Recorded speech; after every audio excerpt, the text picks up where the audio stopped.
আসসালামু আলাইকুম, welcome to my channel. আজ আপনাদের সঙ্গে শেয়ার করব চিকেন চাপলি কাবাব। তৈরি করে নেওয়া অনেক বেশি সহজ, খেতে দুর্দান্ত লাগে। আসুন দেখে নেওয়া যাক কীভাবে চিকেন চাপলি কাবাব আমি তৈরি করছি। সবার প্রথমে এখানে আমি 300 গ্রাম পরিমাণে চিকেন নিয়ে নিয়েছি। খুব ভালো করে চিকেনটা আমি পরিষ্কার করে ধুয়ে নিয়েছি। এটা আমি মিক্সিতে দিয়ে কিমা তৈরি করে নেব। চিকেনের সঙ্গে সঙ্গে আমি এখানে একটা বড় সাইজের পেঁয়াজও দিয়ে দেবো। পেঁয়াজ আর চিকেনটা খুব ভালো করে আমি মিক্সিতে দিয়ে কিমা তৈরি করে নেব। এখানে কোনো রকম পানি ইউজ করবেন না, পানি ছাড়াই খুব ভালো করে এটা কিমা তৈরি করে নিতে হবে। দেখুন খুব ভালো করে আমি তৈরি করে নিয়েছি, নিয়ে একটা প্লেটে ঢেলে নিলাম। নেওয়ার পরে এর মধ্যে দিয়ে দিচ্ছি 1 চা চামচ পরিমাণে রসুন বাটা, দিয়ে দেবো 1 চা চামচ পরিমাণে লবণ। অবশ্যই লবণটা আপনারা পরিমাণ মতো বুঝে দেবেন। দিয়ে দিচ্ছি 1 চা চামচ পরিমাণে জিরে গুঁড়ো, আর দিয়ে দিচ্ছি হাফ চা চামচ পরিমাণে গোলমরিচ গুঁড়ো, দিয়ে দেব 1 চা চামচ পরিমাণে ধনিয়ার গুঁড়ো, আর দিয়ে দেব হাফ চা চামচ পরিমাণে লাল লঙ্কার গুঁড়ো,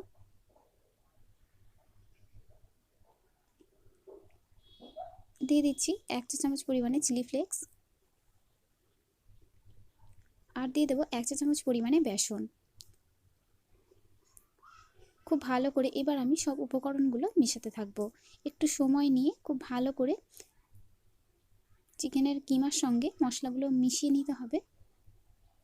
এখানে আমি 1 চা চামচ পরিমাণে বেসন ব্যবহার করেছি। যদি আপনাদের মনে হয় চিকেনটা একটু বেশি নরম আছে, তাহলে আপনারা এখানে 2 চা চামচ বা 3 চা চামচও বেসন দিতে পারেন, তবে এর থেকে বেশি ব্যবহার করবেন না।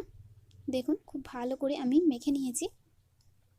এবার আমি এর উপরে দিয়ে দিচ্ছি কিছুটা পরিমাণে ধনেপাতা কুচি করে নেওয়া। অবশ্যই করে ধনেপাতাটা এখানে ব্যবহার করার চেষ্টা করবেন। ধনেপাতা কুচিটা দিয়েও খুব ভালো করে আবারও আমি একসঙ্গে সব উপকরণগুলো মিশিয়ে নিচ্ছি। এখানে উপকরণ খুব কম লাগে, তবে এই চিকেন চাপলি কাবাবগুলো খেতে কিন্তু অনেক বেশি মজার হয়, আর অনেক সহজেই আপনারা বাড়িতে তৈরি করে নিতে পারবেন। সম্পূর্ণ রেসিপিটি আপনারা দেখুন। আমি পুরো ভিডিওতেই সবটা খুব ভালো মতো বলে দিয়েছি। দেখুন খুব ভালো করে আমি এটা মিশিয়ে দিচ্ছি। এখনও পর্যন্ত যদি আমার চ্যানেলটা সাবস্ক্রাইব না করে থাকেন, তাহলে অবশ্যই করে সাবস্ক্রাইব করে পাশের বেল আইকনে ক্লিক করে রাখবেন। আমার চ্যানেলে নিত্য নতুন রেসিপি আমি শেয়ার করে থাকি, সেগুলো সবার আগে আপনাদের কাছে পৌঁছে যাবে। আমি আবারও বলছি, খুব ভালো করে একটু সময় নিয়ে চিকেনের কিমাটা মিশিয়ে নিতে হবে। দেখুন খুব ভালো করে আমি এটা মিশিয়ে নিয়েছি। এবার আমি এর থেকে যে কটা চিকেন চাপলি কাবাব বানাবো সেগুলো শেপ দিয়ে নিচ্ছি। আমি এখানে 5টা চিকেন চাপলি কাবাব তৈরি করব।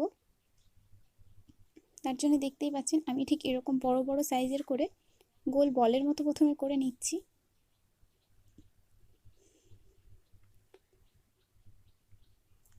আগেও আপনারা চিকেন চাপলি কাবাব বাড়িতে কেউ বানিয়েছেন কিনা অবশ্যই করে আমাকে কমেন্ট করে জানাতে পারেন। দেখুন আমরা এখানে 5টা চিকেন চাপলি কাবাব আমি করার জন্য বলগুলো তৈরি করে নিয়েছি। এখানে দিয়ে দিয়েছি খুবই সামান্য পরিমাণে তেল। আমি এখানে 50 গ্রাম পরিমাণে তেল ব্যবহার করেছি। তেলটা আমি খুব ভালো মতো গরম করে নেওয়ার পরে এভাবে হাতের মধ্যে একটা বল নিয়ে নিয়েছি।